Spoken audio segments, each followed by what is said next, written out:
It's exactly 4 p.m. IST, and let me welcome everybody to this webinar today with an exciting topic of designing the smiles for full arch implant rehabilitation.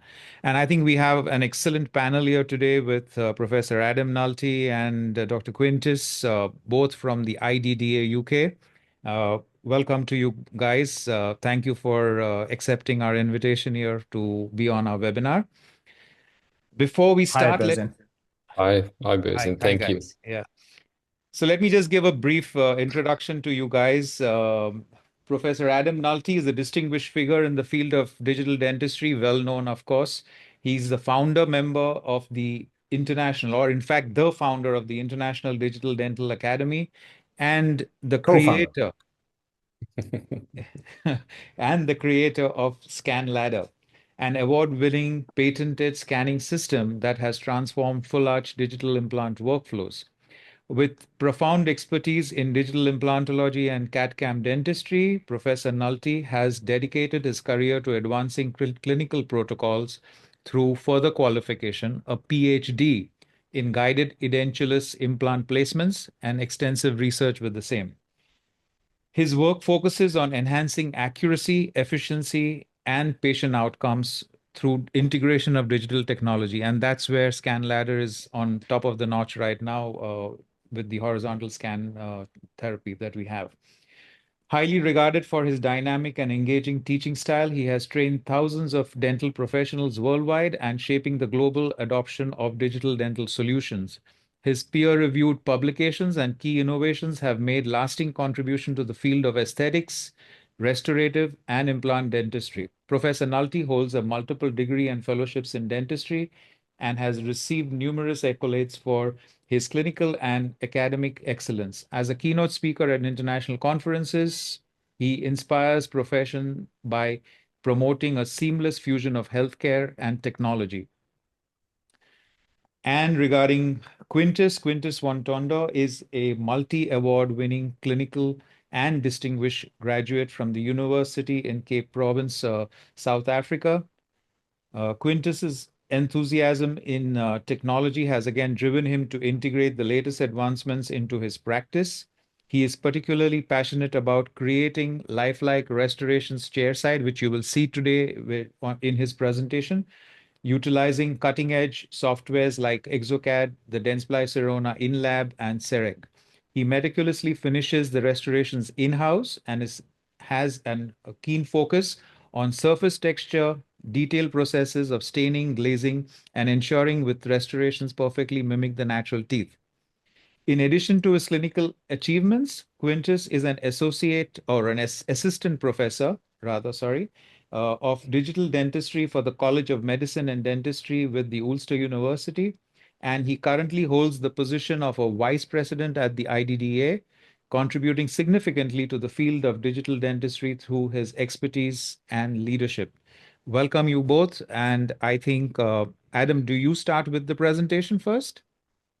Not really, actually. Today is going to be Quintus for the first half. Yeah. So thanks, Berzin. That was quite a lot. Yeah, We thank you, can, Bezin. yeah, thanks for the invitation and thanks for everybody attending.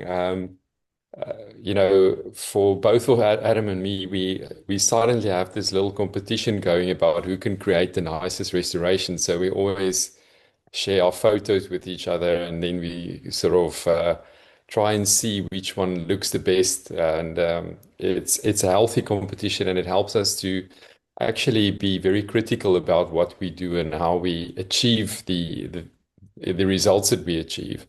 And in the digital dentistry, it's a completely different ball game to just sending your lab work to a lab and let them worry about all of the technical side of it. But the more you learn and the more precise you want to be, the more you sort of get into it and try and do things more yourself. So that's where we try and be excellent in what we do and try and get the best results for our patients. So this is where we're going to start today with the designing the smile. So Adam is in control of the presentation. We are about 50 miles apart at the moment. So I'll just tell him to, okay, go to the next slide and then we can Yep. get on to the next thing. I think if I might add, Q, the important thing from today's lecture is the combination of full arch rehabilitation principles in terms of facial analysis that really applies for anything from veneers all the way through to, like I said, full arch rehabilitation, whether that be veneers, crowns, or all on X with implants. The same principles apply, and actually if you use those restorative principles well, it doesn't only help you with the all on X, but it helps you with any case to be able to plan the appropriate lip line. And people kind of separate the lip line out when they're thinking about, the restoration side of things versus all on X in terms of FP1, FP3, but really they're linked and planning the whole case from the start according to the face is really important for any type of restoration, whether it be even just a couple of veneers at the front of the mouth. So the first half of the lecture is Quintus's lectures. Well, Quintus's slides based on some of his lectures where he analyzes the face, shows you how he goes about that in terms of the approach to seeing the full face and not just the teeth on their own, and how that then links in with all on X, the deficiencies in scanning and the problems that we have, and where ScanLadder comes in. We'll talk about in the latter half later on for myself. Okay, great. Thanks, Adam. Yeah, if you can go on to the next slide. We've got a little video here of different smiles that we've done over the years, and the music is not really working very well, Adam. Maybe just switch that off. I'm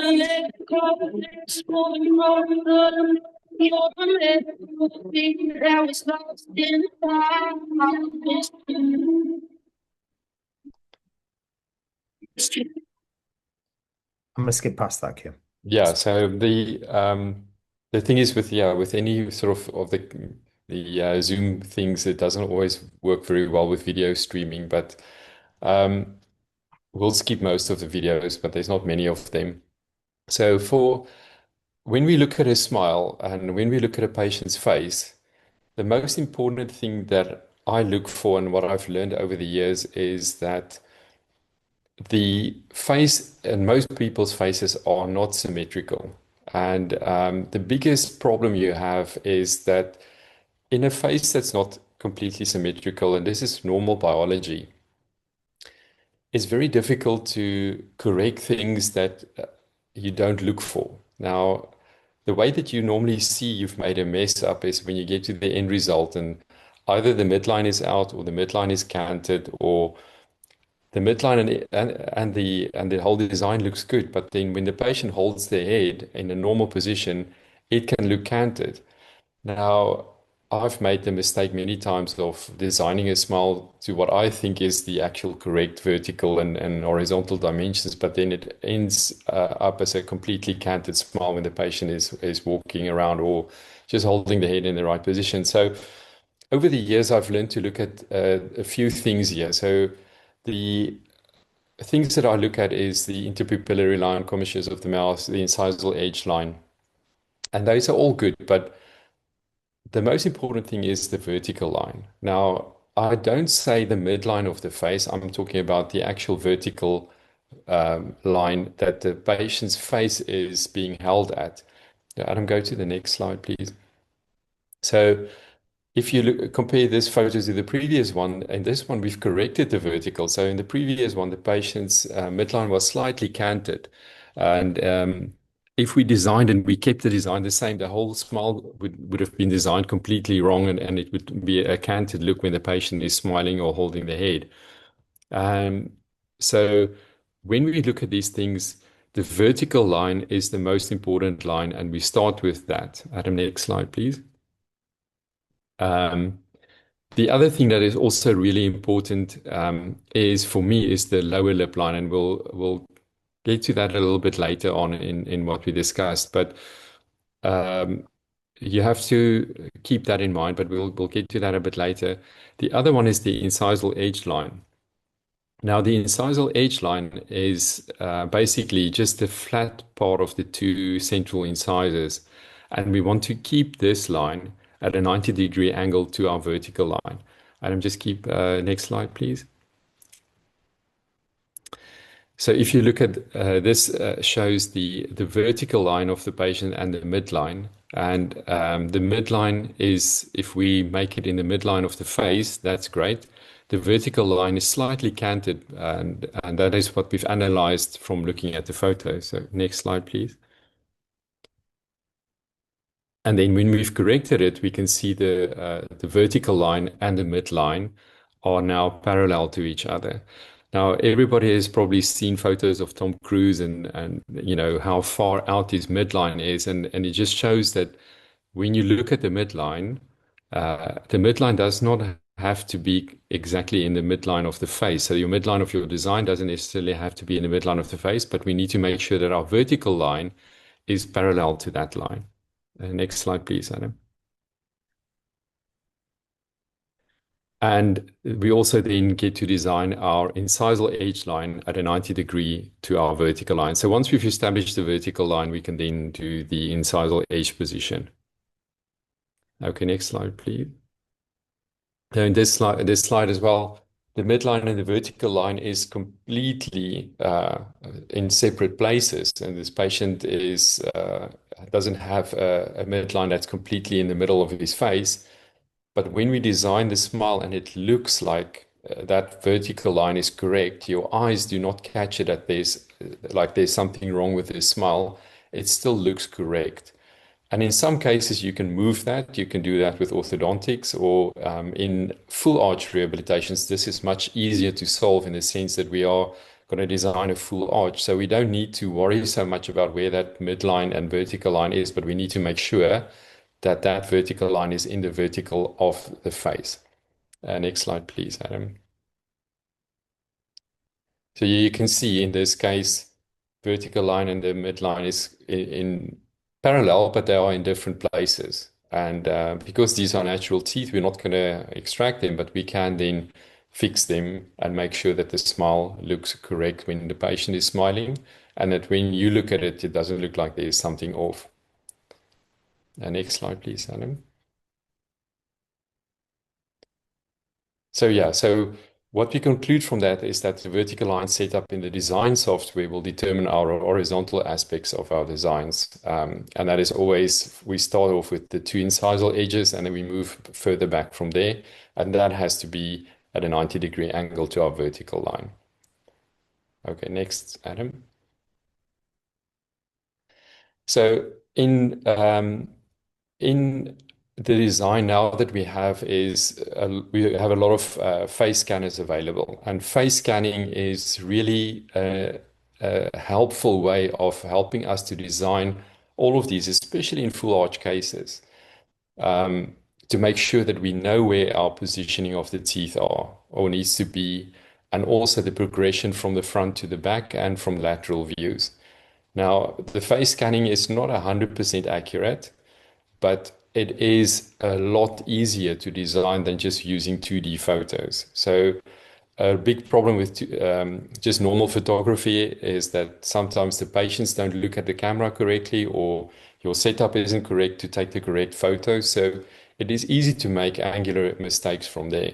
But with 3D face scanning, we can bring it into the design software and we can overlay our scans, we can overlay our mock-ups, and we can then create something that we know has got a really high probability of being 100% correct when the patient is smiling or holding their head in the right position. So when you do the face scans and when you do the photos as well, look at how the patient holds their head as well.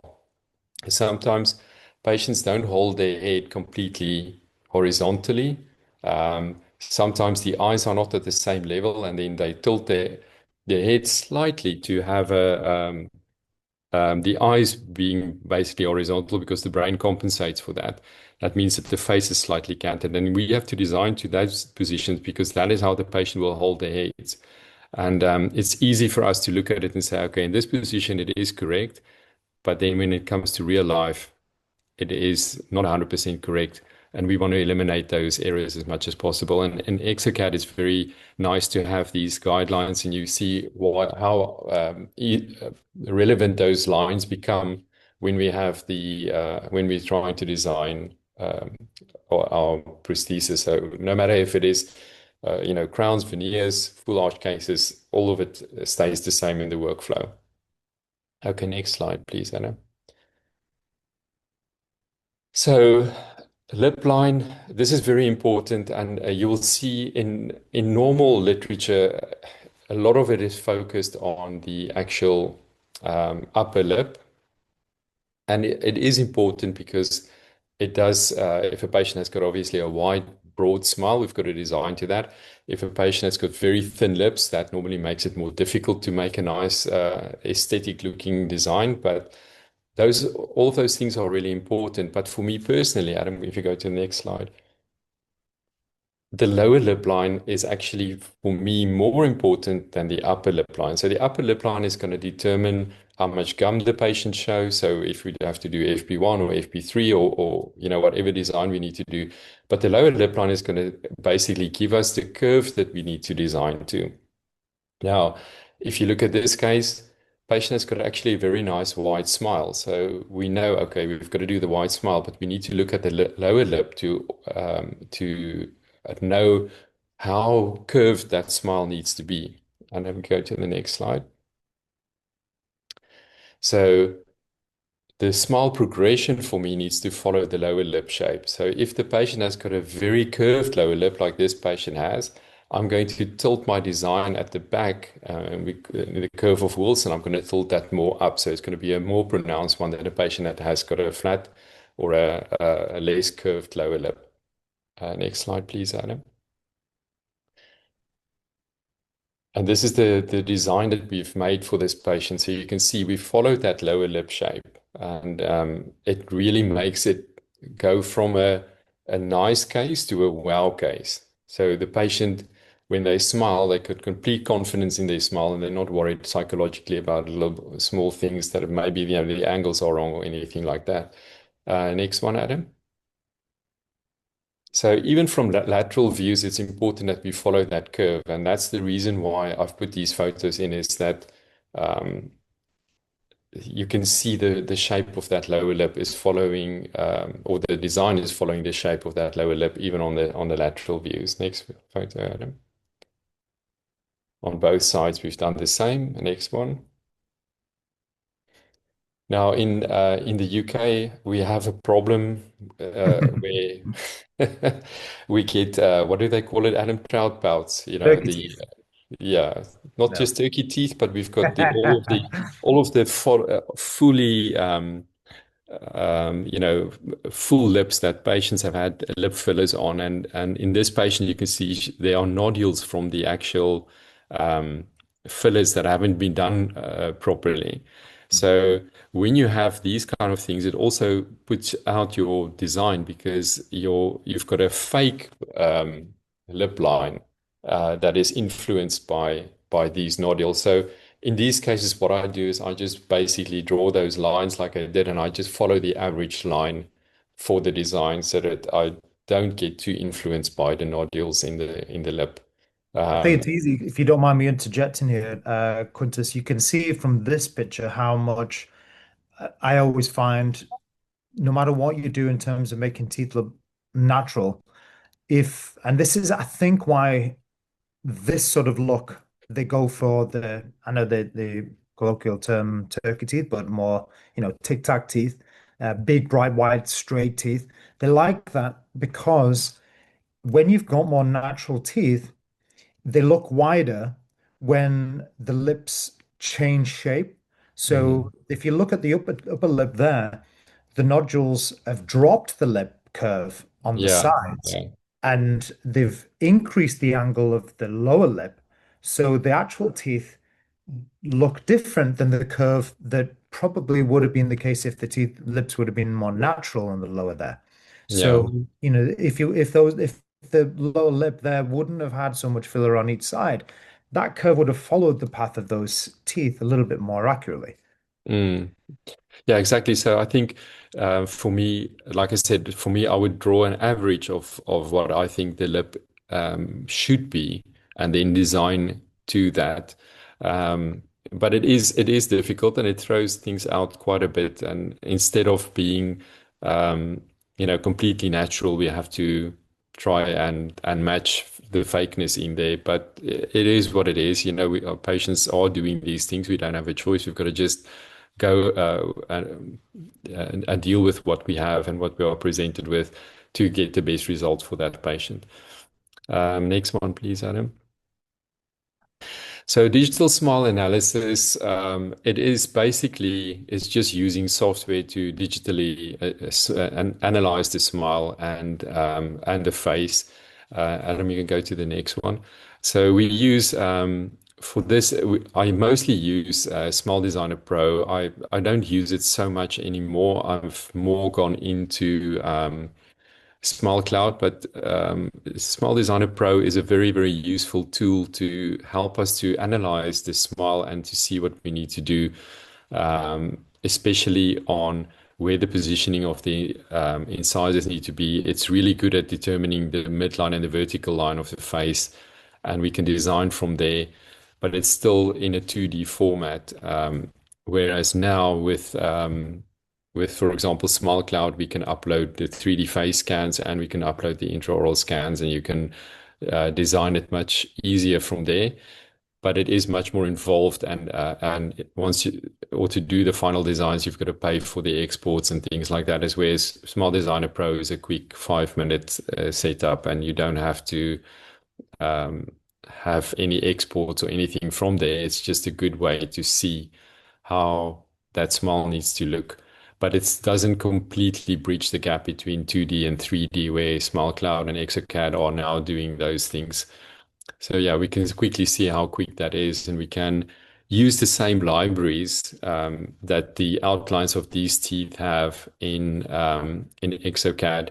So from Anterioris, you can buy their libraries and you can put it into Exo, and then you can design your smile with the same libraries as what you've used here for the 2D mockup. So it is a 2D, 3D system, but it's not completely 3D. It is more just to quickly show a patient what can be done, and also for yourself to analyze and to see where things need to be done, and the facial symmetry and those kind of things. But it is 2D. Next one, Adam. And then this is now older form version of Exocad, but in Exocad, this is what they came up with initially to try and bridge the gap between 2D and 3D. So where we designed in 2D and 3D at the same time. So you can put your positioning on the photo, and as you are changing your design and using different libraries, it comes up on the photo at the same time. It was helpful at the time. I think there are much better systems available for us now, including 3D face scans and things that we didn't have 4 or 5 years ago when we started with all of these things. So it is helpful, but I think a 3D face scan and mock-ups now are more predictable after we've done, for example, a 2D mock-up in Smile Designer Pro just to analyze the face. Okay, Adam, next one, please. And then this is that case I was showing you earlier. This is where we started. So the patient had Invisalign to align the teeth, and then she had edge bonding done, and in the end, she wanted something much nicer. So this was the pre-op, and next one, Adam. And this was directly after cementation. So we did basically from the 5 to the 5. So I call this sort of the what's it 3-4-3 principle. So we do veneers on from the canines backwards, and we do crowns on the front teeth. So in this case, we had to do it because she had some interproximal decay, um, but very thin, like 300-400 micron crowns, and 300-400 micron veneers, to get the result for this patient. And this is all done in-house on the same day. So we design it, we mill it, finish it by hand, and then do the cementation. And this is how it looked like directly after cementation. And the next one, Adam. And this is 2 weeks later. You can see how nicely the gum has filled up all of those interproximal areas. And a very important thing is that we keep our contacts interproximally very long and straight, straight as long as possible. So the longer your contact, I can't remember the research now, but I saw it the other day again, an article about um, the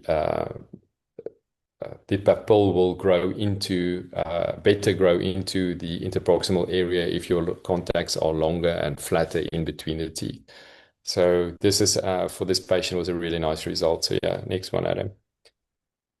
And then we can see from the lateral views there, now everything is nice and it just looks like real teeth. So when the patient is smiling, nobody will go, okay, those are fake.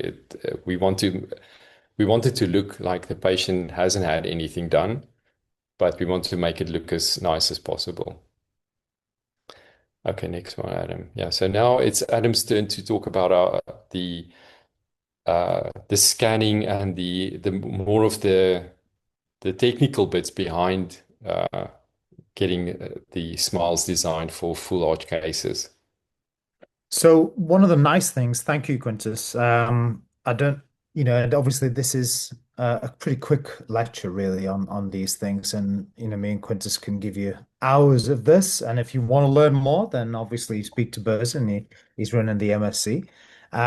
So in terms of the transition from planning the face with any type of rehabilitation restoratively from a crown approach all the way through to implants, we need to be able to understand the smile first. We need to understand the end point first.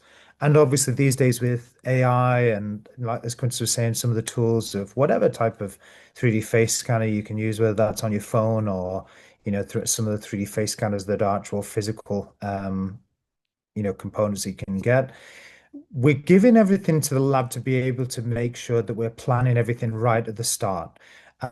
Designing the smile first is super important because we need to know where we're going to place the implants, and we need to know where those implants are going to affect what we're going to do in terms of the guided surgery, the restoration, the screw channels, and also where this tissue is going to sit, whether the approach we're going to do with the lip line is going to be an FP1 or an FP3. And again, that's an entirely different lecture on its own. But briefly, if we've got the face and the lip line, my personal preference is to go down the road of an FP1, maintain the gingival architecture and keep it natural. These days, with the technology we have, we can, use, titanium frameworks and either uh, reinforced PMMA or zirconia sleeves on the titanium frameworks that, like an eye bar that would still be aesthetic in an FP1, but also strong enough to withstand the forces that we're going to experience with full arch. And again, a totally separate lecture. We should come back and do each of these with you, Berzin, but the actual forces involved that, Chris can talk to you about with a full arch in terms of the pressures because of the lack of proprioception. This all needs to be planned from the start very carefully. If you don't plan the face and the smile at the beginning, then all of the errors that you'll accumulate during the restorative process will add up to prosthesis failure, prosthesis fractures, and not only obviously the failure of the aesthetic that we're planning ahead. So in order of importance there, what I've talked about are the different data sets. In terms of, we start from the face, we do the digital smile design, then we use the provisional. I like to refer to that provisional as an all-round verification rather than just a verification jig that we used to use in terms of picking up the position of the multi-units and then verifying that in the lab, simply because we can do more than just that one thing. But we need to be careful, obviously, with these different data sets that we align them with one coordinate system.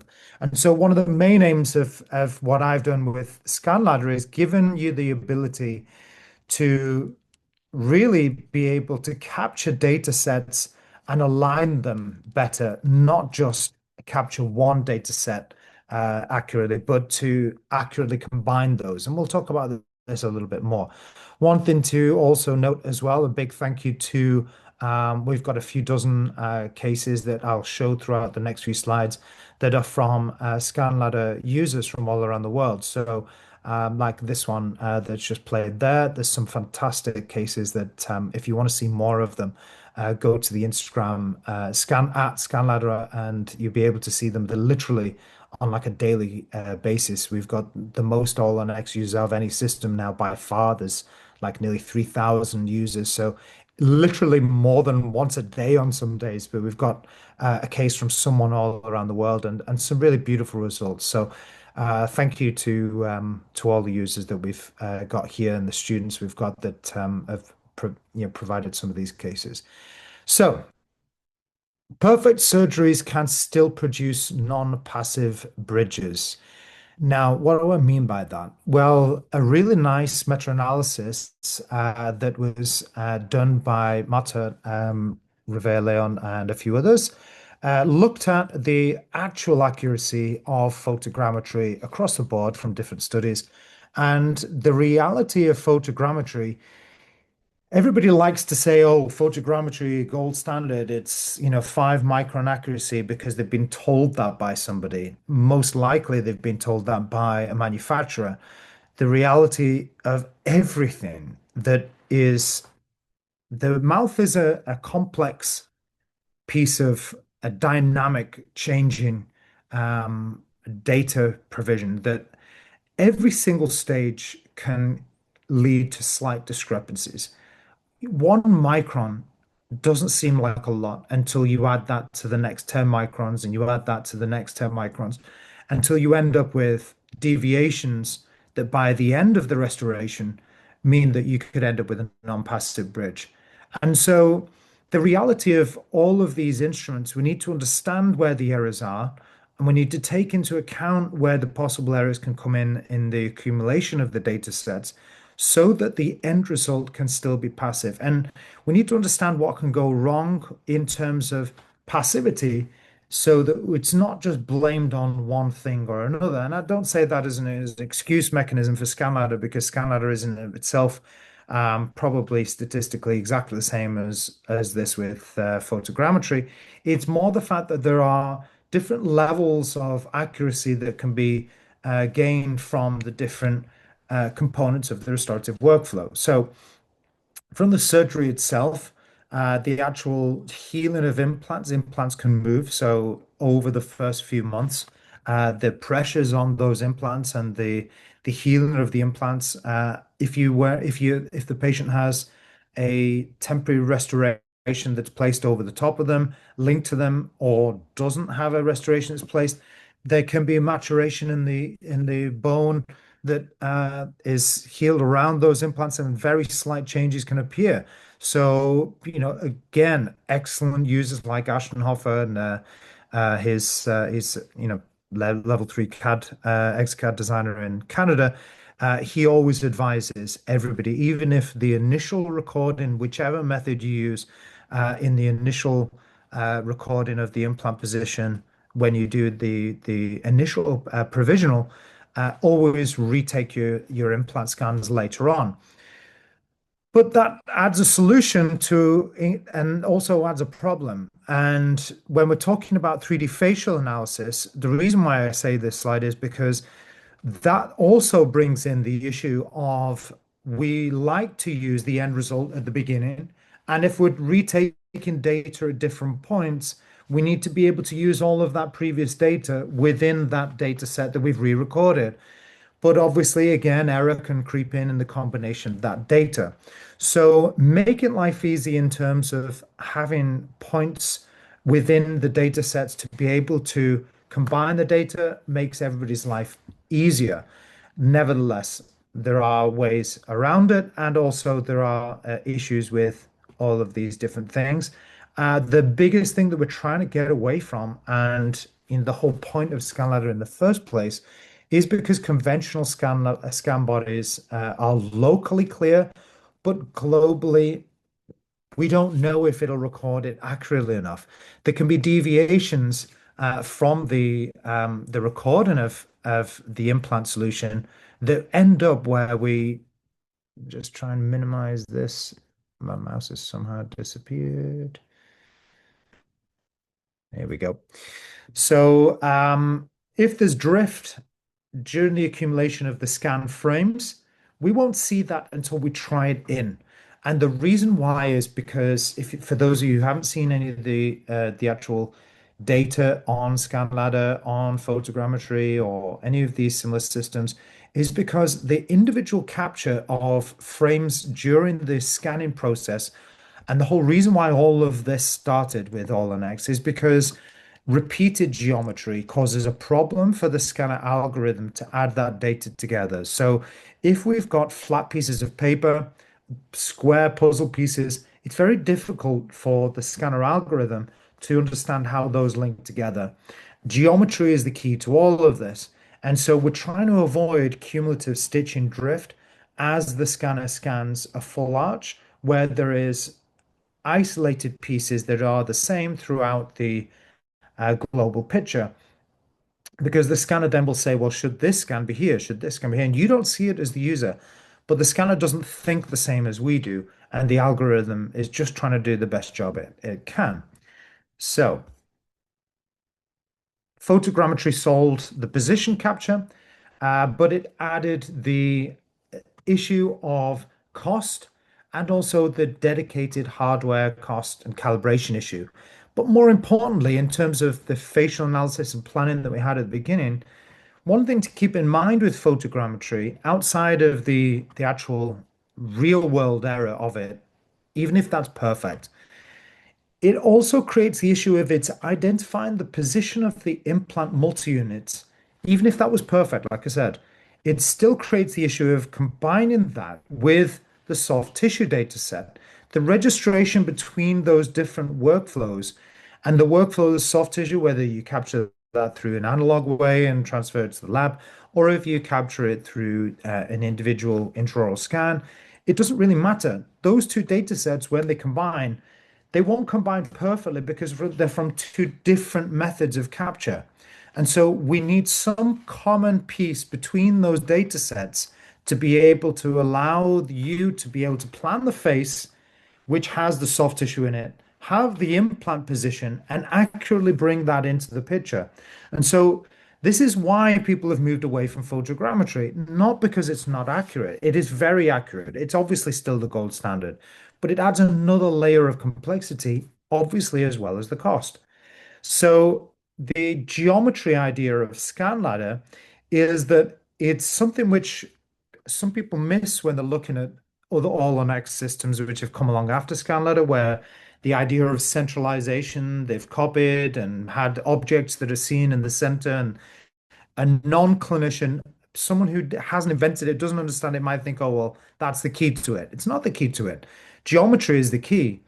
But they can't copy that because of the patents. But that's aside. For the purposes of the lecture, the idea of centralization is to bring the number of frames to capture the position of the implants to a minimum. And so if we can get everything to the center, that's great.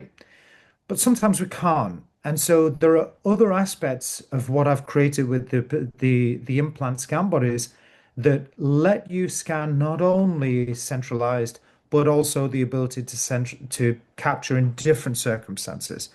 And there are also common features. And there are reasons for both of those. So when we scan, we need to have the ability to be able to place according to the patient's needs at that time. And so if we can centralize, great, we're minimizing the number of frames. But if we can't centralize, if there's a big tongue in the way, if there's, not just tongue space, but managing divergent angles, big wide spacing that we can't then get to centralize, we're still leaving big gaps. So we need to be able to then have another method. And any other case or any other system that only relies on centralization then fails completely, because if you can't centralize, you've still got the same problem that we had initially with the flat featureless surface of the edentulous areas, which brings in the error. And so what the idea of this is that the geometry and the notches that are individual, the shapes that are individual, the size of the holes that are milled out on the surface of those titanium scan bodies means that those scan bodies can be positioned not only centrally, but positioned around the arch if you need them to. Overlapped around the arch doesn't matter as long as it's minimizing the gaps. The main aim of any implant recording from this should be, if we cannot centralize, we minimize the gaps, we overlap those scan bodies. We want to record the data without scanning the soft tissue first. That's the key. And that also should note, if we're taking the soft tissue, we don't want to record the soft tissue first and transfer that to the implant scan and then add to that with the scan bodies. Because if we do so, we're transferring the error from the soft tissue scan to the implant scan. The implant scan should be done all on its own. So we scan the implant scan bodies completely separate as a separate data set.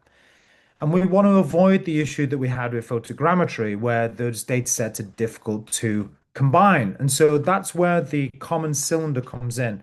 It doesn't just add the aspect which means that we've got one library. It means then that the common data set allows us to control the accuracy of the matching of the data. But more important than anything, again, is field control. So when we're capturing the information, again, it doesn't really matter on the system. We need to control what we're doing in terms of the field that's around us when we place those scan bodies. If we try and scan with a really bloody field where the scan bodies get covered in blood, if we try and have the issue, try and scan with that soft tissue get in the way, tongue in the way, lip get in the way, without those retracted, then the scanner isn't going to be able to capture accurately. And so we need to reject if there's any of those issues, and we need to control the field better. So if you're having a problem with bleeding and you're struggling with the scan, there's no point blaming the scanner and the scan body. We need to control the field. You need to make sure that the bleeding stops. Just the same as if we were scanning for an inlay and it was bleeding at the margin, we can't blame the scanner when it's bleeding at the margin. You're the clinician. You need to make sure that that blood is stopped, that we control and we get hemostasis so that the scanner can capture what it can see. So once we've controlled the field, soft tissue, blood, made sure the field is dry, then we can capture super easy. Similarly, if we've got things getting in the way that can cause a fuzzy edge, we need to reject that data. We need to capture really straight, good data. Otherwise, that again will bring in error for the data match later in the CAD. So think of it again in a different way. Instead of getting frustrated if something's taking you a long time to scan, don't blame that process. Think why you're having difficulty in that stage. Go back.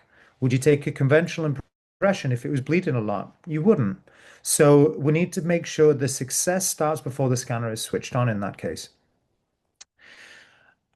Some people will ask, what is the difference between the SmartX versus non-SmartX? So if we've basically got a Medit scanner versus a non-Medit scanner in capturing the geometry. So what Medit does, it basically does the job of recognizing the whole object during the scan to provide the lab with the perfect cylinder. The geometry of ScanLadder allows you to capture that geometry well anyway. But of course, if you're capturing everything from the get-go right at the start of that centralization, by the nature of the minimal frames and it putting that into position, we're then going to reduce the overall deviation. So it does improve accuracy using SmartX and using a Medit versus not, but it doesn't affect it to the point where you can't use another scanner. So it's important to understand that the real-time recognition can reduce the matching error, but overall, the accuracy and the deviation is still statistically exactly the same as what we'd find with intraoral photogrammetry, extraoral photogrammetry. What we're doing is reducing that error as much as possible in that stage. And we can look at that in a couple of different studies if you want to use that QR code. So this one was looking at the different types of scan ladder versus the Shining Elite intraoral photogrammetry, which still relies on stitching. And then we also have, in comparison to the a lab scan with 120 different scans of implant positions, and then overlaying those and studying the difference in the data. And there's a new one as well that's coming up as well, which is independent and peer-reviewed. That's a very nice one to look out for in the coming months, as that'll be comparing all the different systems, and that'll be very interesting. So, Victor Lin, thank you very much. Please look out for his publication coming very soon. But in this study, the main thing was when we overlaid all of those different captures using SmartX, you can see that the precision there is really quite remarkable in that even when you overlay it and look at it zoomed in twice the size of the mouth, you can't actually see the difference in those scans. And so it's very obviously going to be a very nice passive result from that. And that's the data spread itself. So one thing to keep in mind whenever you're looking at any study, including this one, is we want to keep in mind that we're really not looking at the mean. We're looking at the overall data spread. We want to make sure the data is spread in a really confined uh, spread so that the worst case scenario and best case scenario are all well within what would be needed to have a passive result. We don't just want to have a good mean, but then the spread is massive. Because if we think about it a different way, if you go shooting, if the spread is big, then you might have it on target for a couple of those shots, but the spread's big, you're going to miss the target a lot of the time. If the spread is small, then you can be true and you can have a really beautiful spread and you'll be hitting them every time. But you can also be true and precise, true and precise. So you can have the data spread very confined, but it's just always out. So there's different ways you can look at the accuracy, and it's if you're interested in that, I'd encourage you to go and look at what that difference means in real world scenarios. So going back to the having something to combine data sets. Nice little video here. Let's get the music off, obviously. But that video is really just to show you that even if you keep one tooth, that can give you something as a reference point that can align the data. So we talked about before the alignment of data. So when we're looking at the facial analysis, the importance is that the soft tissue is a separate data set with a separate job. That's for you to be able to use with the lab to have the fitting surface, either as an FP1 where we're keeping the architecture and keeping that the same, in which case obviously it's important because then we need to make sure that it's not over compressing the papilla that we're trying to maintain or even the fake papilla that we generate. Or if it's an FP3, we don't want to over compress the soft tissue. So it's vitally important to have that soft tissue aligned with the implant scan. And I would add to that as well, going back to what we said before, it's incredibly important to have that soft tissue aligned with the pre-op data set well, and also aligned with the face where we've generated and used all those principles Quintus talked about. If we align all of the data sets accurately, then we can maintain what we talked about right at the beginning, the midline, the smile line. We can plan ahead and look at where the end result is going to be. But if we just have implant coordinates and they don't align, then that in and of itself can cause problems with the prosthesis not sitting passively because it's incumbent on the soft tissue, it's putting too much pressure somewhere, or it could be that it's misaligned in terms of the midline or the cant or the occlusion impact that will have. So all of those different data sets are incredibly important to align together. But how do we do that? So remember I said one of the features of ScanLadder is the cylinder to be able to combine data sets. So this little video shows if you've scanned the soft tissue with these tissue sync markers, The cylinder is exactly the same as the cylinder in the implant scan.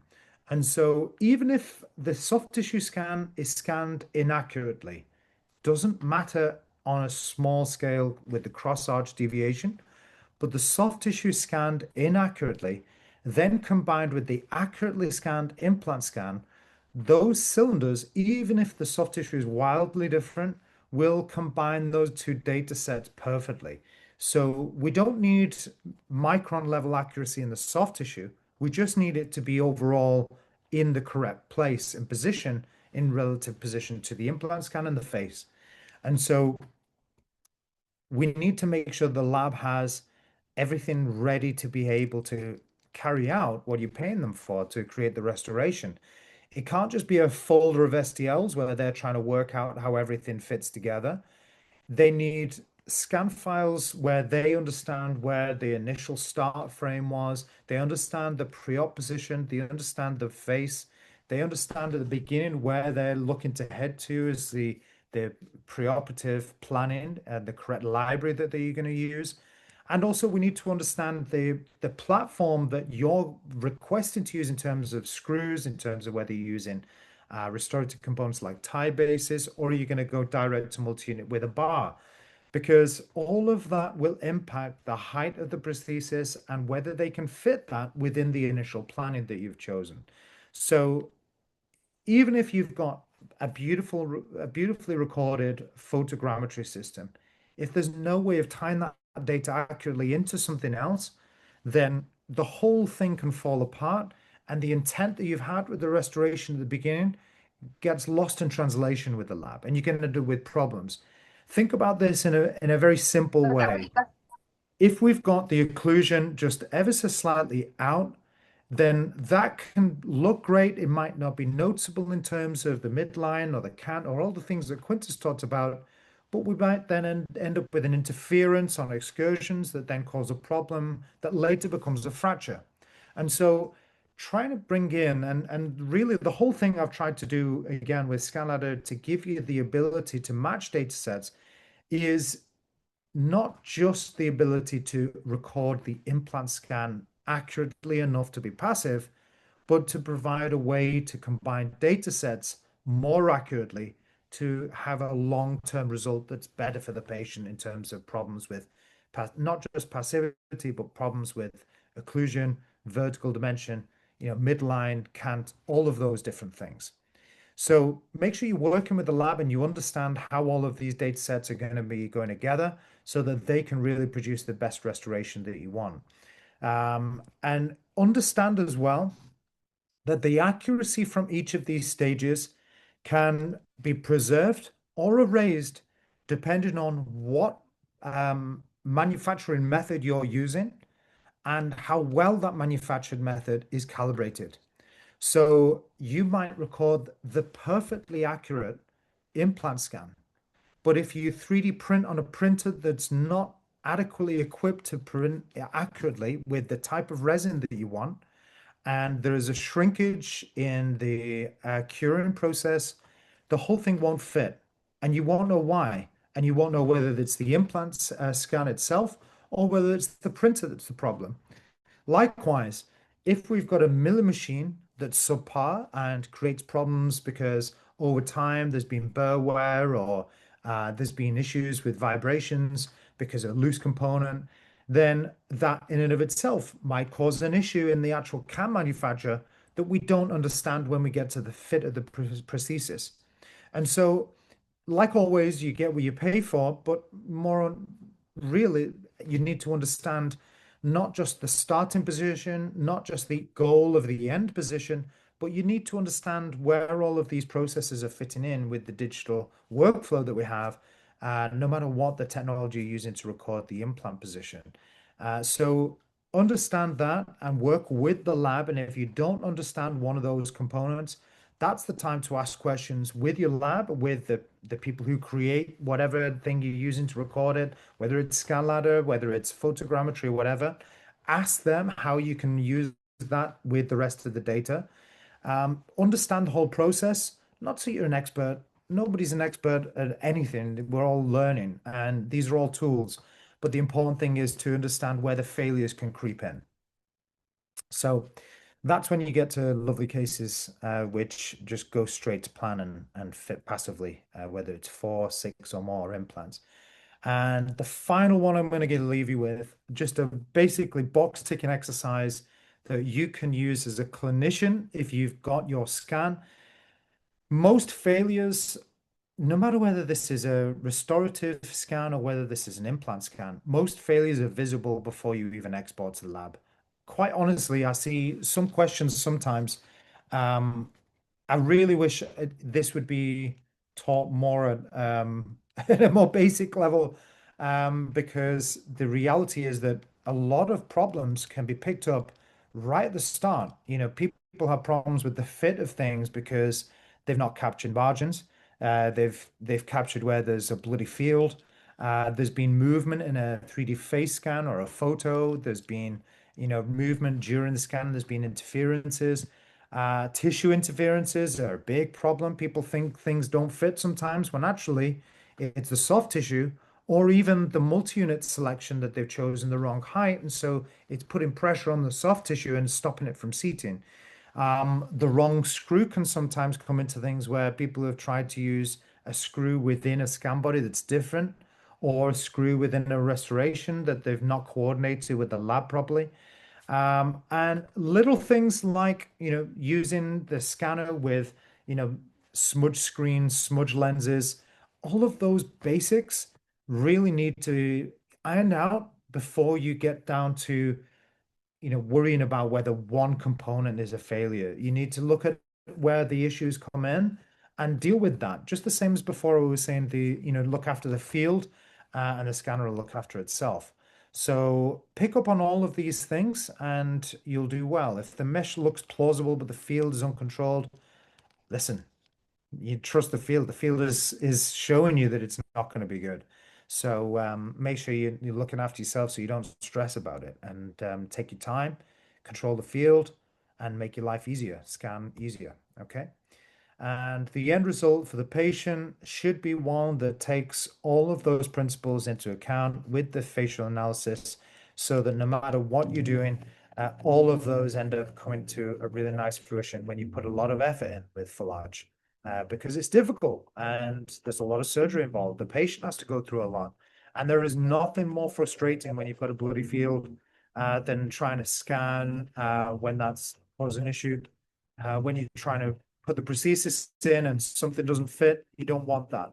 So controlling all of those different aspects, making life easier, is going to take away a lot of those headaches. And that's basically it from me today. And I think that's it from Q as well. So thank you very much, guys. Well, thank you. Thank you for an excellent presentation, Quintus and Adam. I think the message for the day is accurate data, whether we are digitally planning or designing or fabricating. I think our data sets play a very important role in delivering what we want as a predictable outcome at the end of it. We'd request participants, if they have queries, to post them in the chat box.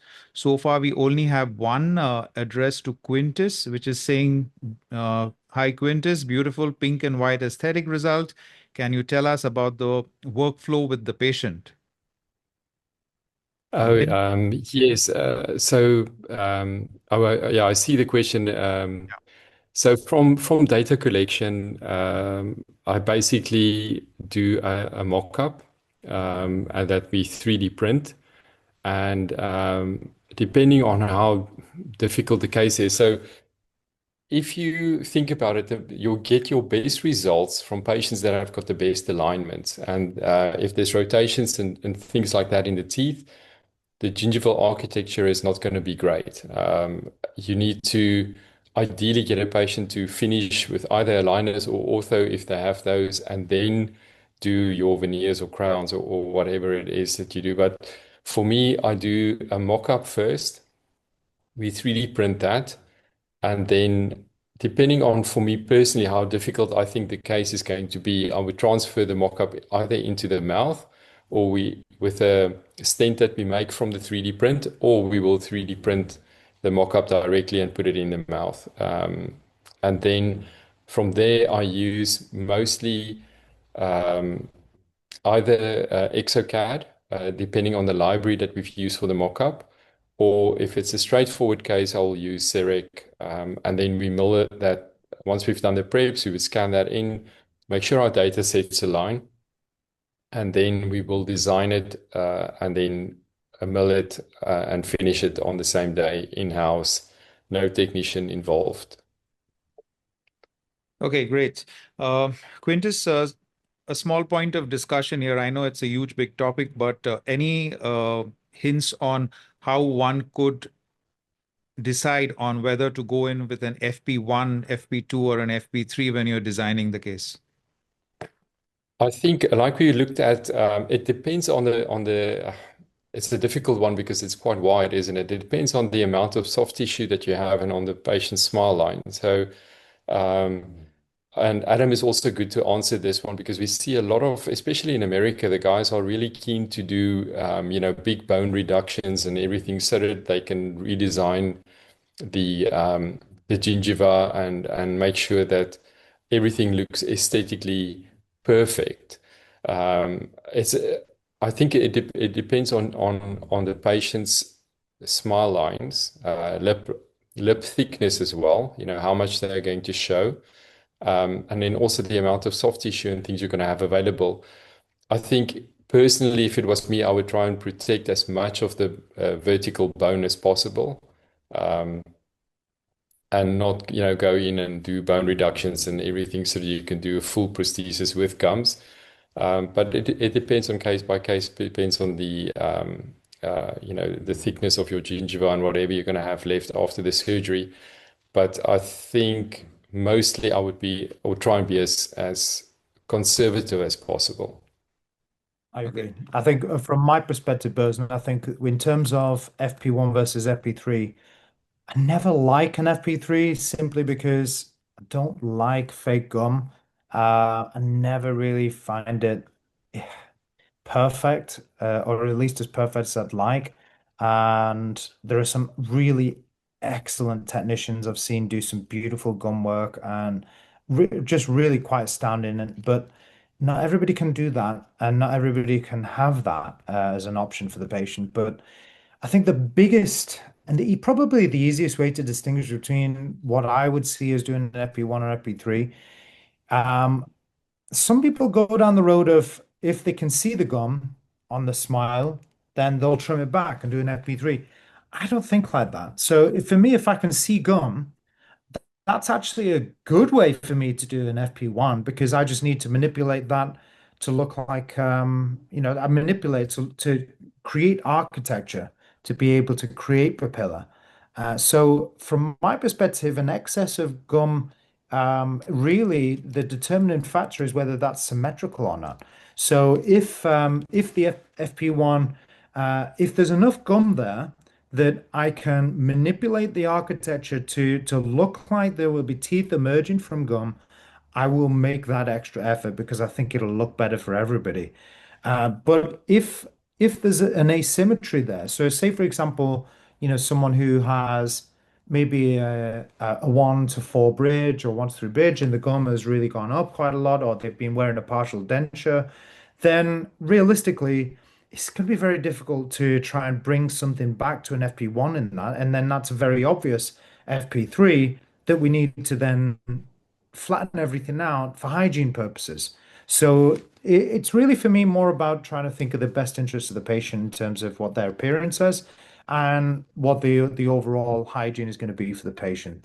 I saw a point by Roller there saying for FP1 with about 10 millimeter interclusal space, do you prefer titanium reinforced zirconia or monolithic zirconia? Um,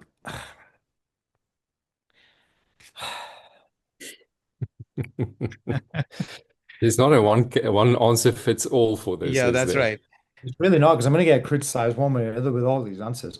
Um, I've tried every which way over the past 14 years in doing full arch. I my, my first implant case was supposed to be a nice single tooth in 2011, and the patient cancelled on me, and then the second one cancelled on me. Not for anything bad, just that their routine just didn't fit in. And then one I was planning on a few months down the line was a full arch all on six, and that came in first.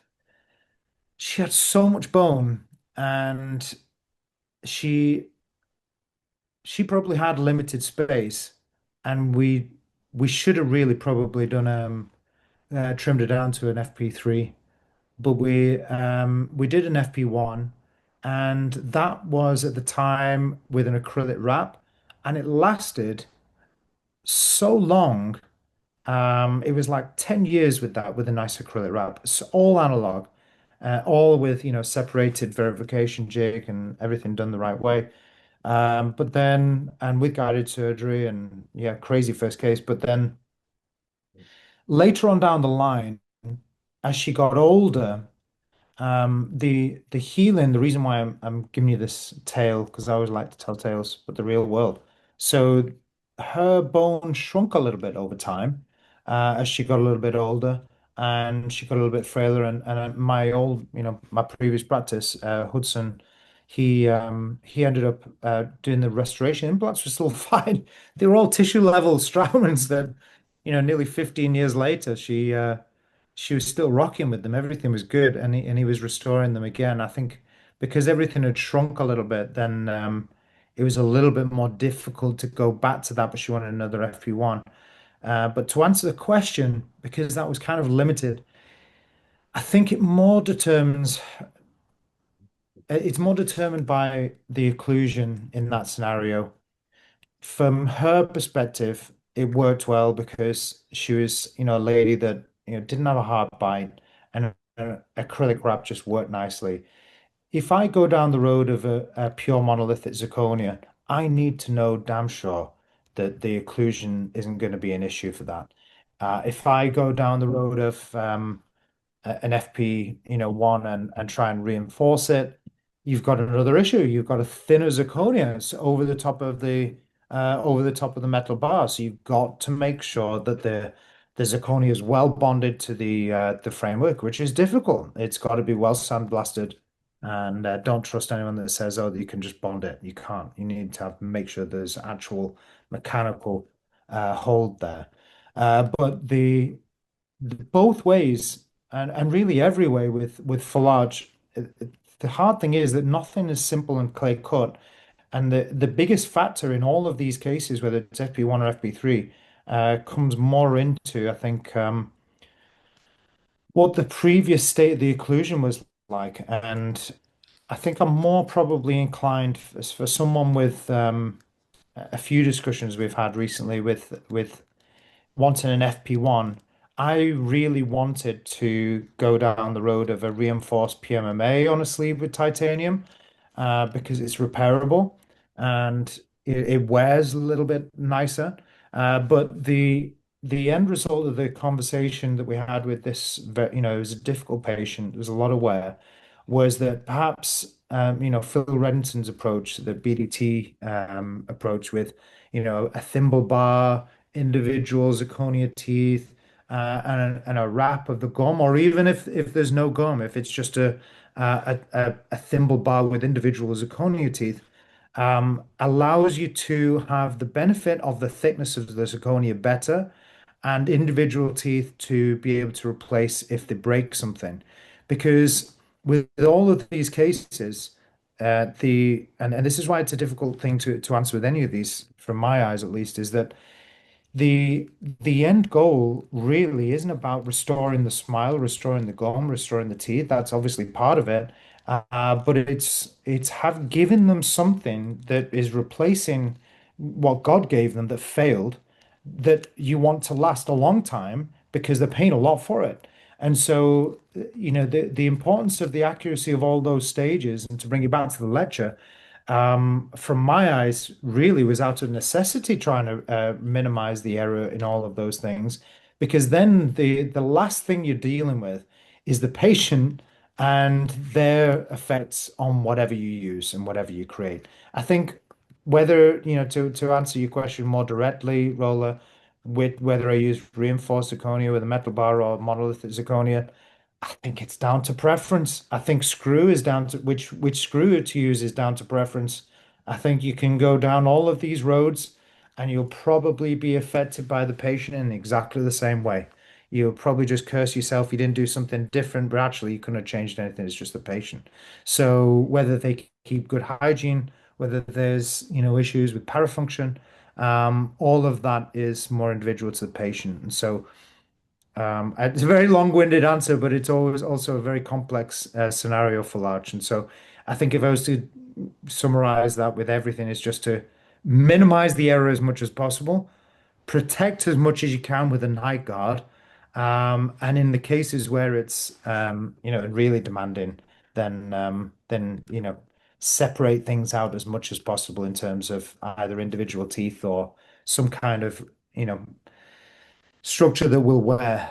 But that's my experience Yeah, I think there's a personally. second part to Rola's question where he's mentioned two segment prosthesis. So I think that also gives us a clue that it depends on the implant positions. If you have a lot of distance inter-implant distance, and you're going Yeah. to hamper the zirconia over there, which has got a lot of pontic space there, I think it would be better to reinforce as compared to just zirconia. And like you said, Adam, occlusion, I think, plays an important role, plus what is there in the opposing arch, whether you have zirconia restorations, you have PFMs, or you have natural teeth or denture teeth, it'll all make a difference. Okay, I Yeah. think we have one more from Stephen. How do you deal with a case which patient came with canting occlusion that needs rehabilitation on a single arch? How to deal with this problem while designing it? Q. I You've got a good assume one this with this is, one. Yeah. I assume, Stephen, is this on existing teeth rather than on full arch? Uh, so say you have a full, full set of teeth and you've got a canted occlusion. I'm going to assume that that is the question. Yeah. So, okay. So if we do that, so what you need to do is you need to deal with the occlusion first. Now, that is by either analyzing the actual jaw movement and use something like mod jaw. Depends on how deep you want to go down this rabbit hole because occlusion is the most difficult thing to get right. And I always say occlusion is only a problem when it's a problem. So some patients can tolerate a lot without having any problems, and other patients cannot tolerate the slightest change with massive problems. So um, in cases with a canting occlusion, you can firstly look at ortho, fixing it with orthodontics, make sure that your occlusion is correct, and if the cant can be fixed that way. If not, then I will deal with the occlusion restoratively by either using something like mod jaw that we know what the patient specific motion is, and then designing firstly on the posterior something that will correct that for me so that we can protect the anteriors on a cant. And then use like a long-standing provisional or what Adam and I call it prototyping. You use 3D printed permanent materials to design the ideal occlusion and let the patient walk around with that for a few months and see if you've got failures in the occlusion.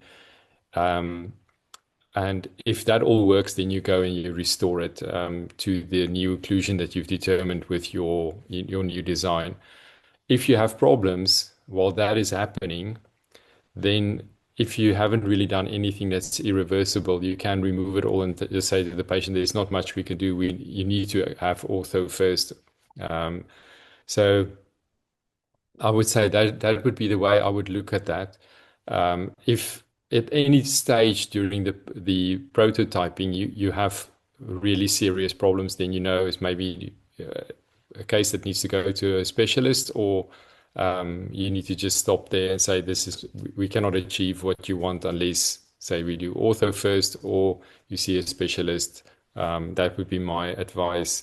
So with all of those cases, I'm normally quite careful first. And I tend to err on the side of caution where we do things that are not necessarily irreversible first and just get the occlusion stable, get the patient stable.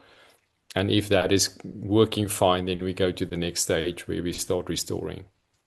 I think as well, it's important to add, Q, that it's a very, without stressing it enough, it's a very complex subject, occlusion. A very good book you can pick up if you look up Riaz Yar. I think he's on his third edition now, Q. Mm. But he's just brought out a new book on rehabilitation with the full arch. And in terms of just a general user, I'm not talking about doing specialist things, but in terms of a general user, I am always in favor of trying to be conformative because if it works for the patient, then that's the ideal we want to reproduce. If we're then obviously changing the occlusion in some way. But one of the nicest things about digital is we don't need to change everything to conform. And what I mean by that is if you imagine the full arch and if we're keeping the pre-op situation of the conformative occlusion that works for the patient in terms of their the lateral excursions, all of the different 3D movements of the mouth, the stops, all of those things, you can reproduce that, but just change and camouflage the anteriors, and you can change the way they look without really changing everything. Obviously, if you're going to, and if you have the experience and education and knowledge enough to not go down the conformative route and rehabilitate the patient, then that's a different question where you need to take on board different principles, but that's obviously a lot deeper conversation. And thoughts change on that all the time. But more importantly, you then have to involve whether there's any parafunction and things like that, because if you think about it in a very simplistic way, if you're changing their whole bite but keeping the opposing arch the same, then they're going to be heavier on one side. So, or you're shortening one side tremendously. What are you then going to be doing with where all the curves sit, where the teeth and sit and rest against each other, moving around the mouth. So, um, as I said, I'm always in favor of keeping conformative. And if you do make adjustments, keep in mind that one really nice way of doing any restoration, but particularly implant restorations that we talk about with ScanLadder, whether it's a 3 unit, 4 unit, or full arch, if that provisional goes in, the prototype, what Quintus was saying, if there's adjustments that we check on, excursions, whether we're using something like Modular or whatever, once we made those adjustments, it's very, very nice and easy to just rescan that, send that data to the lab of just that scan, and then the lab can bring that into the CAD design and virtually grind out where those high spots are. So it doesn't matter whether it's a single restoration or a full mouth, you can do that easily. And so that's to me where 3D printing comes in to really help us if we're doing all of these things, because that's what it's there as like a full prototype verification. And this kind of answers the question someone's asked about a verification jig. Do I do a verification jig? And the answer is always, but I'm not doing it for ScanLadder. If you use ScanLadder in the correct way and you position them in the correct way and you get a good scan, if you control your field, it will work. I've got 3,000 users across the world using it. Um, Anybody, if I can count on two hands, if I have somebody who's maybe three hands who've come up to me in the last few months have said, I couldn't get this to work for this. And we nail down the reason for that. We correct the problem of that. They speak to us on support. There's always a reason, and there's something that they're not doing, whether that be transferring from soft tissue, whether that be trying to centralize, but actually they're just spacing things out. It's a big arch, whether they're not overlapping things, whether they're not controlling the bloody field. Those things are separate, and those things would apply no matter what you use, or whether you're even taking an analog impression. So, from my perspective, if you're doing things right, you don't need a verification jig for ScanLab to work. But what I do is verify the position of the teeth, verify the occlusion, verify the way that they look, the teeth shape, as well as the position of the implant. So if I've got all of that information in that 3D printed provisional prototype, then when I try that on, like I said, I can trim out, adjust any of those points to be able to then just very quickly and easily virtually grind in, or your lab can virtually grind in those points, and we end up with a really accurate result that not only fits but also has the little bits dialed in. Um, Over time, have I changed anything in terms of my approach with that? And a good thing to answer is really what I said before about Ashton is what he's picked up with doing probably well over 100, 200 scan ladder cases now with people all over the place is from his perspective, he would always recommend taking a new scan once the integration is completed simply because of potential micron movement over that 3 6 month period where if you depending on obviously whether you've had a prosthesis in place or not but just to make sure that everything is in the same place and which isn't necessarily to do with the recording of the initial position, but it's more the how things have changed in terms of the patient and the way that things are at that time. um, that kind of again relates to, do you think monolithic zirconia is a good solution with interclusal space between 10 to 15 maximum? Listen, Ali, realistically, I don't think anything's perfect. I know a lot of people who just use monolithic all the time and do it for all the right reasons. They'll use different screws. I think with full monolithic, people seem to prefer power ball and desk screws from everything I've seen. I think the Vortex and Rosen screws people tend to prefer for more provisionals like PMMA or 3D printed provisionals. But in terms of monolithic zirconia, I don't think people are really caring whether it's 10 to 15 millimeters maximum. It's more the fact that they just do everything monolithic zirconia. But I've seen people do everything and it works. I've seen people do everything and it doesn't work. And like I said, I think that's more to do with the patient and what caused things to fail in the first place. Obviously, forgetting about what we're talking about before with controlling the field and passivity and that sort of thing. I think there's one more question, Adam. Just to wrap up your what you just mentioned, I think your prototype with using the tie basis would be a good verification jig as well as an aesthetic check and a functional check that you can do in the patient. So I think that's a combination that we can do. There's Mhm. one more question from Michael who's asking about the jaw tracking moments which sorry, the SmartX workflow in Medit has along with the scan ladder.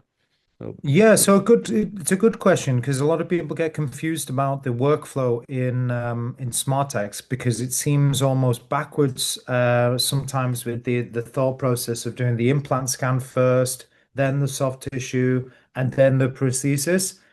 Because some people will think, oh, well, I've got a pre-op in place, I want to scan that first. So why is that later?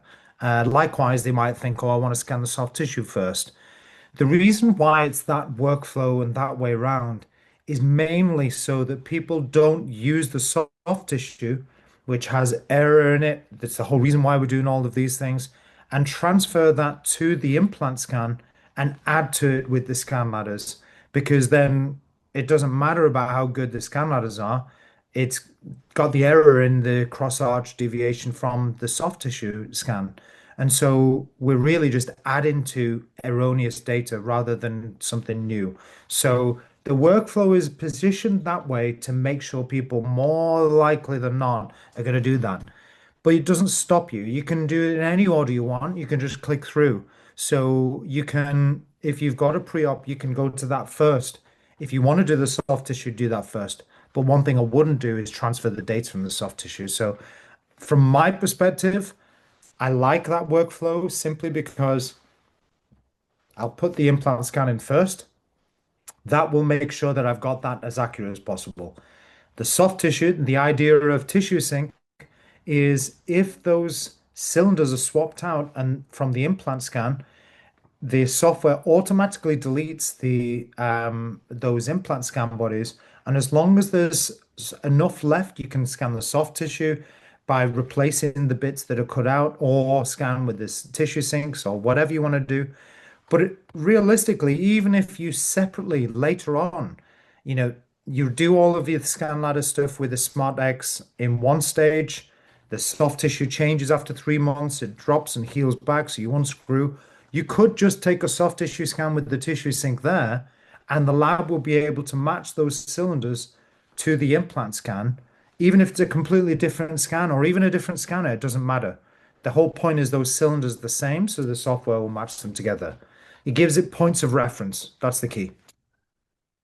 I think the question was more to do with the jaw tracking movement, Yeah, So this, the occlusal movement the scan. occlusal movement scan. Yeah. yeah. So you can still do all of those things, but you do that later when you've got the provisional in place, or do it separately and record that data with the provisional. It doesn't really matter. It don't get too worked up on which way round the workflow is. Don't get worked up whether it's separate cases. It really doesn't matter. As long as there are common features to be able to match those data sets, then you can bring in data from wherever. I mean, think about it a different way. With Modjaw, you're bringing in data from a scanner, and you've got really accurate data movement. So, sorry, 3D movement from the patient. You've got that data that aligns with a calibrated position of where things are. So it's not about the workflow, it's about the data and where the reference points are. I think I will just add to Michael's question there. So he says does the lab know how to use those movements records? I've never had luck Maybe. always adjusting a chair side. Michael, I would say check with your lab that they are actually putting that data into the design. So, say for example, if you're using an Exocad, to me is the only software really at the moment that is good enough to use with that. If they are bringing that data in, it should have that incorporated in when they do the dynamic occlusion bit on the design bit. If they are not bringing it in, they can still use any sort of articulator and then create a simulated movement that should better account for the occlusion. But if you are sending that data to them, check that they are bringing it in, because I know there are a lot of labs that don't do it, although you send them the data. I'll tell you what, to add to that, Q, as well, something which a really important point, and we're going to come back to this in upcoming things, Berzin. So this kind of relates, but something that's really important for anybody, anywhere in the world, the current state of things anyway, to take into account. Some places have great lab techs that do great digital designs internationally. I mean, there's some really gifted CAD designers out there, and I don't want to take away from those people, Ashton, people like that. But there's a big problem, especially in the UK, where labs have, in some respects, de-skilled themselves by outsourcing in probably the fear of where digital was heading, and in the fear of CAD/CAM with CEREC and all those sorts of things years ago. So there's a lot of outsourcing of CAD design, and there's a lot of outsourcing of even manufacture. I don't know how much that impacts the rest of the world. We have a real problem in the UK with trying to get new lab techs trained. There's really not that many places, and it's really sad. And I think the US is the same. It's a dying profession, which is really, really sad. Because there's some, like I said, really skilled lab techs. The reason why I say all of that is with your question very specifically, Michael, that you might be using a lab that you don't know whether they're actually doing the CAD design or whether they're outsourcing to the Philippines or China, and communicating between you and passing, the 3D data of whichever source, of communicating the source of wherever you've captured jaw movements. You don't know whether that's actually being used if they're not using the data themselves and they're outsourcing.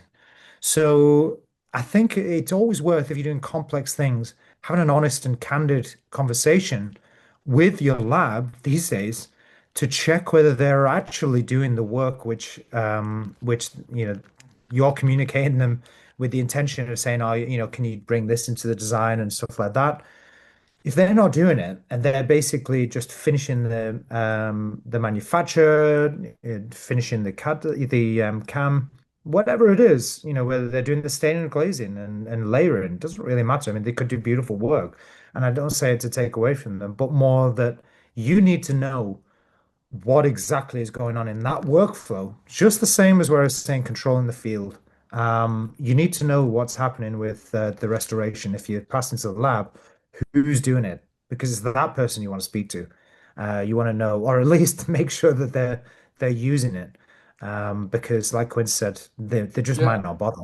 And I mean, there are a lot of other issues as well that can influence the occlusion, especially in mold restorations. And the biggest one that we see commonly is that there's not enough occlusal reduction for the minimal thickness of the material and to allow enough reduction in the occlusal surface of the restoration. So if you are doing everything from your point correctly, give the lab a great prep, give them enough occlusal reduction, then there should be no reason why you should be, when you are fitting your restorations, that you are having to reduce and adjusting chair side. Um, from in my practice, the lucky thing that I have is I have all of the toys and the gadgets I can, and I produce all of the restorations myself. But it has taken time to know what the limits of the milling units are, and also how much occlusal space you need to give them. So what Adam was saying is very correct. Have a open and honest conversation with them and say that, listen, do you have enough occlusal space? Are my preps good enough? Do I need to up my game on that? Because obviously, the better prep you give them, the better they're going to be able to design and the better the aesthetics will be at the end. So if there's not enough occlusal reduction, there's not much that they can do because they still need to produce a restoration for you that falls inside the parameters of the manufacturer. Say, for example, if you're doing an Emax crown and you're working on CEREC, it will have certain parameters included in minimal thickness that you can override, but you take the responsibility if you're doing it yourself.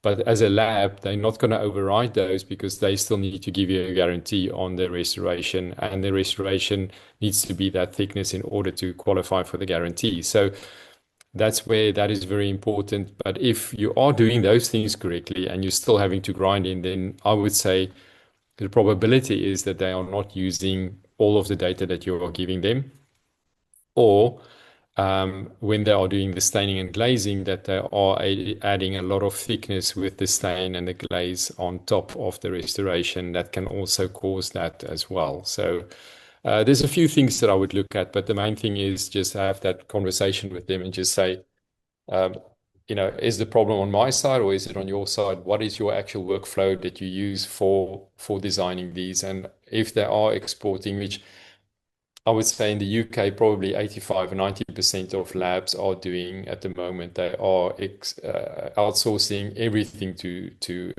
outside labs because it's just not financially worth it for them to spend a few hours on a crown. Yeah, it's really sad. And I think probably one way to answer all the questions we've had so far, and labs, um, you know, they won't like it in some respects with AI, with the advances that it's got, but I my gut is that AI is going to solve and answer all of these questions so that you can be the best clinician, the lab can be the best technician, that the clinician can understand what the best outcome should be and what the best method should be for all of these questions, whether they should go down the road of an FP1, FP3. And I'm not suggesting letting an AI make decisions, but more understanding in that specific scenario the risks that are involved, and the precautions you'll need to take, and also in terms of decision-making trees, which when we should analyze more, something which we might not have picked up. And I think in terms of the lab, what that will mean is that what they make will become more predictable. And I think in the long term, the ideal scenario would be that the clinician and the technician work together so that AI doesn't replace either. It's augmenting the relationship to the point where they're both backed up by data and analysis in a better way. So I think the way then the next 5 years are going to head anyway, especially with things, like the 3D smile analysis we've got now, some of the AI generation. They still need somebody to tweak things a little bit. They still need a good lab tech to do the design. And hopefully if we can get more in-house familiarity with CAD design, then whatever the AI does, then that can sort of regenerate that clinician lab relationship. What I would like anyway. Yeah, I think that summarizes the entire discussion. Just to add on to this, what Michael's point, I think what Medit gives us is more of a video recording of the excursive movements and not the exact measurements. So it gives the lab a data set to go by as to how much of clearance there is or what is the inter-art space, etc., in the excursive movements. But when you look at devices like the Mod Jaw or the Meti Smile Jaw tracking, that gives you exact analysis of related to the TMJ and the facial analysis. So I Yep. think it's all about gathering more data sets, putting it all together, and making all the systems speak to each other. So, Yeah. of course, it would need And a something very, you guys as well, we didn't even talk about Berzin, but something which you guys around the world will have that we don't have in the UK is the ability to use larger CBCT scans, which go right up to the condyle. So you've got the actual patient's face bow to be able to yeah. use in your 3D analysis to combine with the face and be able to set up the perfect virtual articulator in XCAD. We don't have that, so I can't tell you about it as much as I'd like to. Yeah, so we kind of use it for our FMR cases where we need to exactly analyze the final position and we need the Yeah. condyle positions. Look at Great. you. So thank All you right, very man. much once again, Adam and Quintus. Would you like to brief us on the MSc program, Adam, a little bit something about it so that our viewers Yeah, can sure. know? So for many of you who know, Berzin is one of the faculties that is running over there, and basically, what we've tried to build with the MSc in digital dentistry is really the world's biggest collaborative approach to digital dentistry education. We've got a few really exciting additions to the online platform. That what it is a way for users across the world to get on board with education in terms of understanding all of these principles in more detail because we can't cover everything in one or two lectures or YouTube, and it does take extra reading, it does take a lot of foundation lectures, and building all of that through a series of online lectures, online tutorials, online examinations, and that's the core component that we provide from the IDDA. Then there's the hands-on component, which is the other third of the MSc as a whole, where the faculties around the world, including Berzin, will provide the hands-on education. And then the final part is the students part, where they'll do the university components with the research modules, with understanding of the how they're going to go about doing their own dissertation, and you can do that on whatever you want. So going down and doing your own research, if that takes your fancy, is becoming a master literally in understanding the principles, the workflow, practicing it hands-on wherever you are, and you've been able to visit a faculty member, and all of that's open. So if you want to go to one of the faculties to have that study in that country, even if it's just a preference, you can. So you'll probably have people from all around Berzin visiting because you like to have some beautiful locations for your events, huh? Yes. So Yeah, if anywhere around India, you can get in touch with Berzin with that side of things, and we've got more of that launching later this year. Next year, we've got a few exciting parts of the online platform, but as always, the IDDA community is a beautiful one. We've got really nice, great students from all around the world that help each other on a 24/7 basis. That's kind of migrated a little bit to WhatsApp in some ways, but you know, everybody works together, and it's a beautiful thing because it's a journey that everybody's on. We're all learning together. Yeah, I think it's great to have this forum where we can communicate with each other, share our experiences, and learn from each other. Yeah. So great. Thank you very much once again. And thank you for being a part of the EdTech webinar series of the Digital Dental Forum. See you again Thank you. soon. Ciao. Thanks, See you guys. guys. Thank If you you. have any other questions, we didn't say you can always send over an email or pop on the different forums. You're always welcome. Okay. Yep. We Okay. we we are going to be live on Facebook as well, and we will continue to keep posting this video on Facebook as well. So follow us, and you will be there. Thank you. Perfect. Thank, Thank you thank you, guys. Have a good everyone. weekend. See you later.